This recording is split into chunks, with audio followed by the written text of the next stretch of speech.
Урматтуу мекендештер, чек арада тынчтыкты көздөп, стабилдүүлүктү сактап калууга күчүрөгөнүбүзгө карабастан, айрым чагымчыл күчтөрдүн кесепетинен улам кыргыз-тажик чек арасында калабалуу окуялар башталып кетти. Биз бул окуяларды ырбатпай, Кыргызстан менен Тажикстан элдеринин ортосундагы ынтымак, ырашкерликти сактап калуу үчүн 2 күндөн бери бардык аракеттерди жасап жатабыз. Чек ара тилкесин аныктоо карапайым элден да, жетекчиликтен да өтө аярлыкты жана тыкан ишти талап кылган маселе. Дүйнө элдеринин тарыхы буга күбө. Мындай олуттуу маселелер тынчтык сүйлөшүүлөрү аркылуу гана чечилип келген.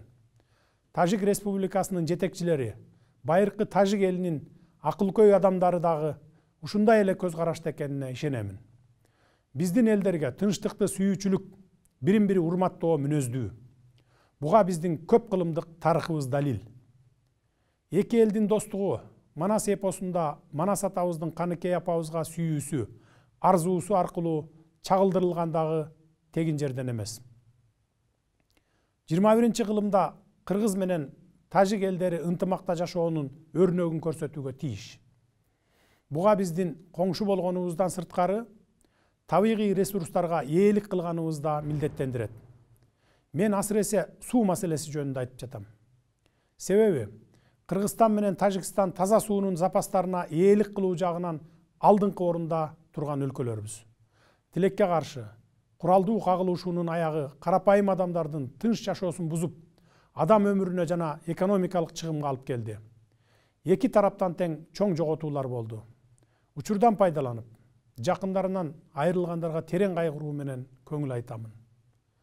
Мекенчегин коргоодо жан аябай салгылашып курман болгон жоокерлердин эрдигине таазим этемин.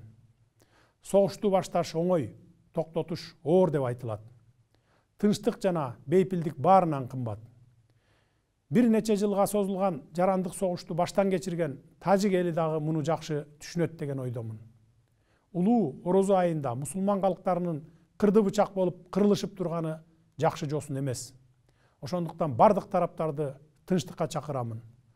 Азыр эле Тажикстандын президенти Эмомали Шарипович менен эки тараптуу сүйлөшүүлөрдү жүргүздүк. Чек аралар жана башка бардык маселелерди тынчтык жана сүйлөшүүлөр жолу менен чечип алалы деп келиштик. Эс тутумум жаңылтпаса, мындан 16 жыл мурда бүгүнкү күндөгү көйгөйдү эскерттим эле. Тагдырдын буйругу менен дал ушул көйгөйдү чечүү менин өз мойнума туш келген экен. Кудай буйрса, жакын араларда чечишип алабыз. Учурдан пайдаланып, Баткенге барабыз, элибизге жардам беребиз деп демилге көтөрүп жаткан жаштарыбызга, мекенчил жарандарыбызга ыраазычылык билдиремин. Жана эмоцияга алдырбооңуздарды суранып кетемин. Баарын тынчтык жолу менен чечип алалы.